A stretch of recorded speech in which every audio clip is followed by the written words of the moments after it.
Hello. तो देखो, a man can row downstream 20 kilometer in 2 hours and upstream 4 kilometer in 2 hours. Find his speed of rowing in still water and find the speed of the current. ये question को समझो पहले। तो जैसे कहने का मतलब है, जैसे नदी वदी रहता है ना, तो उसमें पानी स्थिर नहीं रहता है, स्टिल नहीं रहता है। जैसे पॉन्ड्स हो गया, लेक हो गया, उसमें पानी स्थिर रहता है। बट अगर रिवर का बात करें तो पानी इस तरीके से बहता है डाउन स्ट्रीम, है ना। आ रहा है बात समझ में? तो पानी बहता है, तो पानी बहेगा तो इसमें मान लो कि हम मेरा यहाँ पे बोट है, ठीक। अब ये बोट है। अब बोट में ये इलेक्ट्रिक बोट है, मतलब कि इसमें मोटर लगा हुआ है।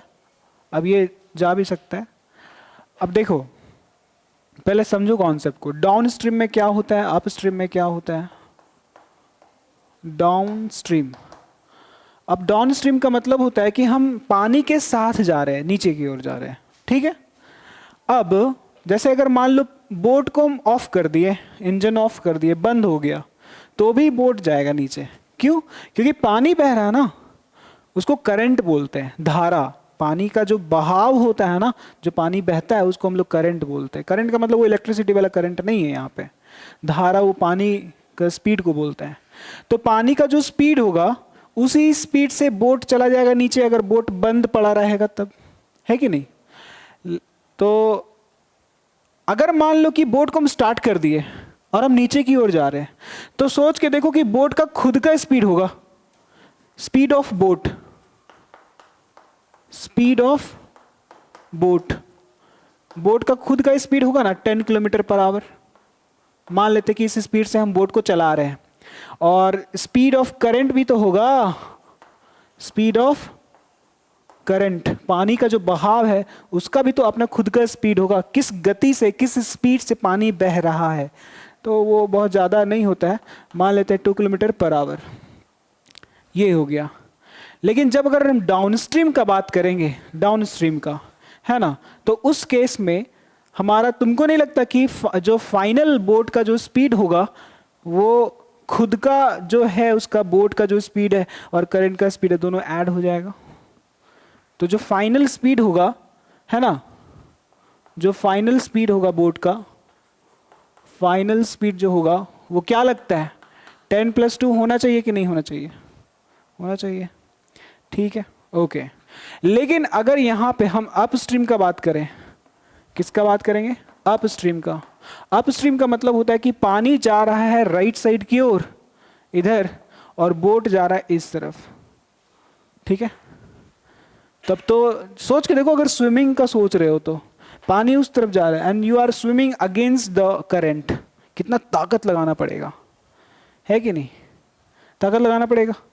तो यहाँ पे जो इसका स्पीड है, जो इसका स्पीड है 10 और करंट का स्पीड है 2, ऊपर आएगा, तो ये जो स्पीड ऑफ करंट है, ये बोट के स्पीड को अपोज करेगा कि नहीं करेगा? पर बोट रुकेगा नहीं, क्योंकि बोट के पास ज्यादा स्पीड है, speed is greater, speed of boat is greater than speed of current, ठीक है। इसलिए जो फाइनल स्पीड होगा अपस्ट्रीम में, अपस्ट्रीम में जो स्पीड होगा वो कितना होगा, 10-2 किलोमीटर पर आवर। क्या ये बात समझ में आया? क्यों होगा ये?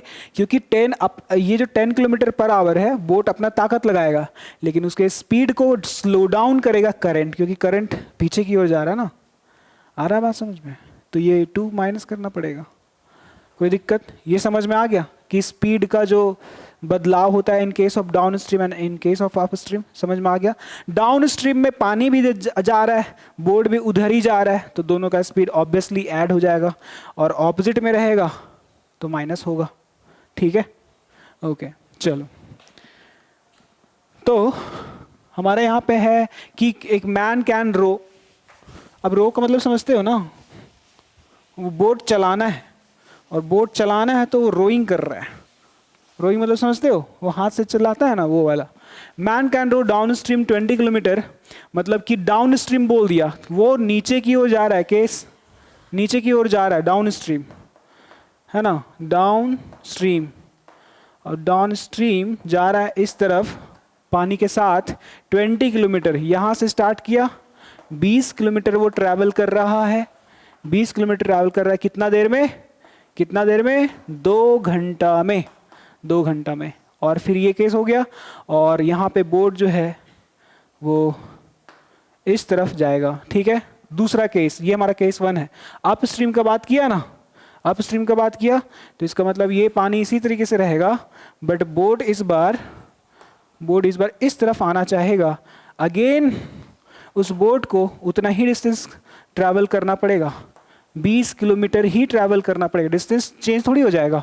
20 kilometre up stream 20 kilometre 2 hours and up stream 4 kilometre in 2 hours. अच्छा नहीं नहीं, अब वापस वो कंप्लीटली नहीं आ रहा है, वो 4 किलोमीटर ही आ रहा है, ठीक है, ऊपर की ओर आ रहा है ना, तो कितना आ रहा है वो, 4 किलोमीटर ही आ रहा है, 4 किलोमीटर ही आ रहा है, लेकिन 4 किलोमीटर ही ट्रैवल करने में इसको कितना समय लग गया, up stream 4 kilometre in 2 hours.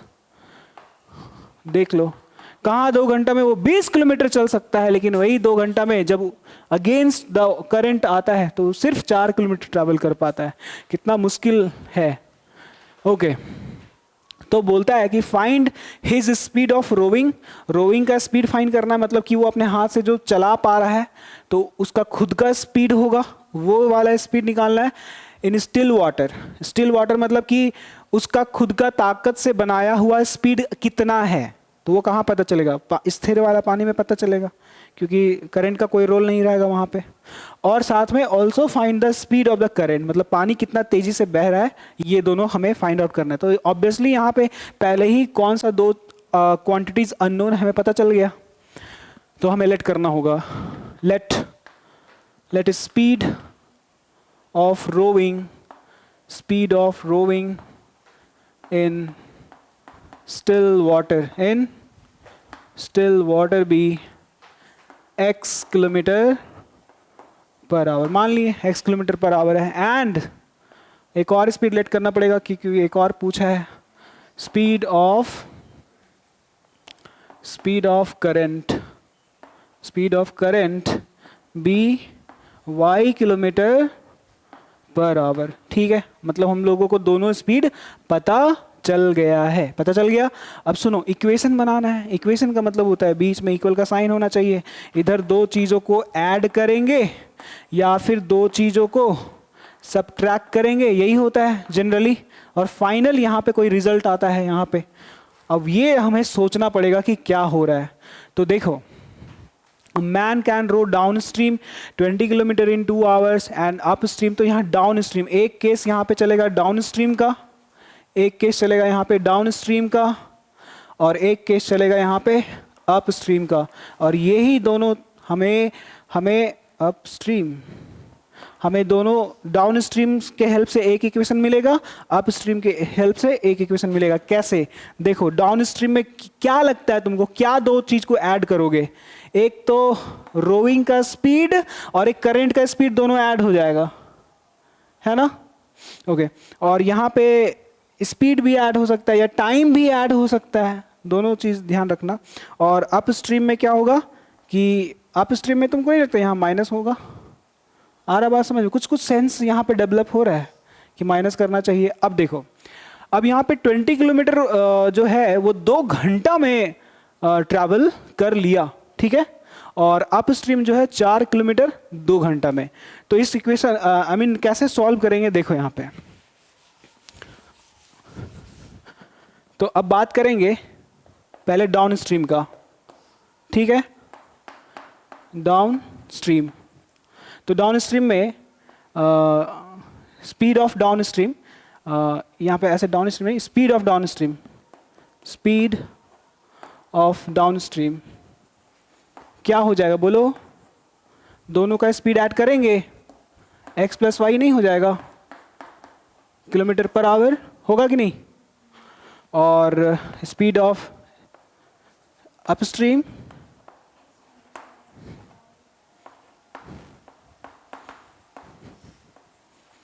कितना हो जाएगा x माइनस वाई। अच्छा यहाँ पे कोई कंफ्यूजन तो नहीं हो रहा है ना कि यहाँ पे किसको किस में माइनस करना है, x माइनस वाई।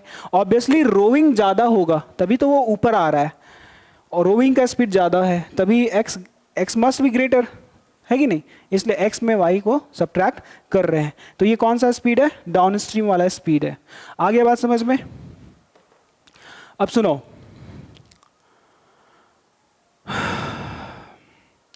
तुम्हारे पास डाउन स्ट्रीम में डिस्टेंस है, तुम्हारे पास है ना, डिस्टेंस है, और तुम्हारे पास स्पीड भी है।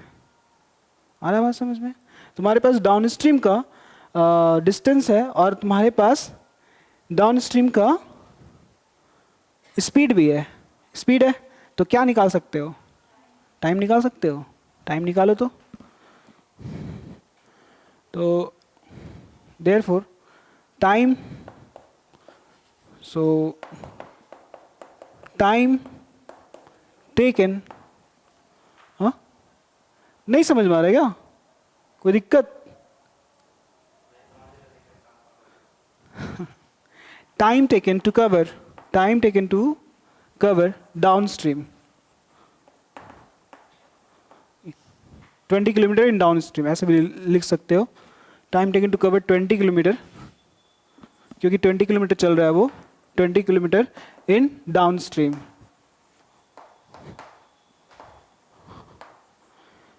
तो टाइम बताओ जरा, t1 मान लेते हैं।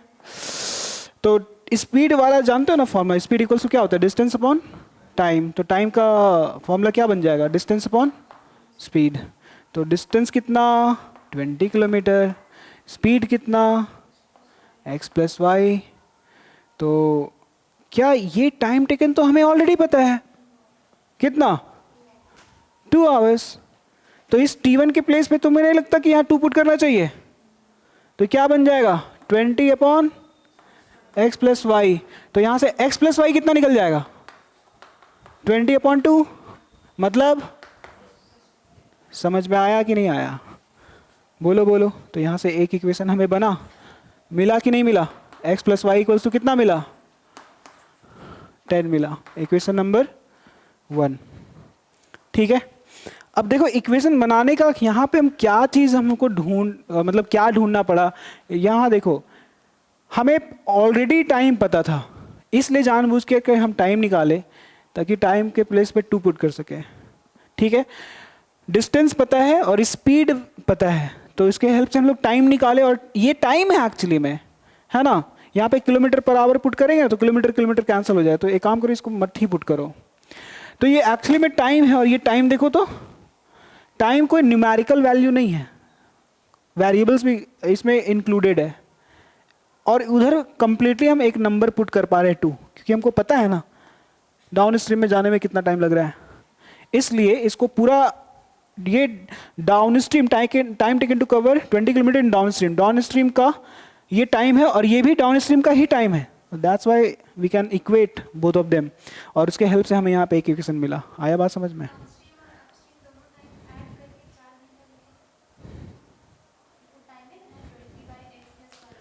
हाँ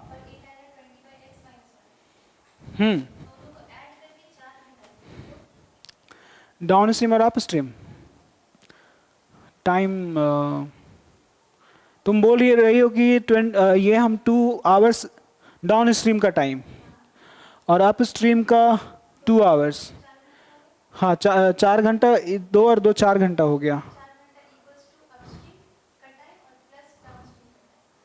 हाँ कर सकते हैं, कर सकते हैं।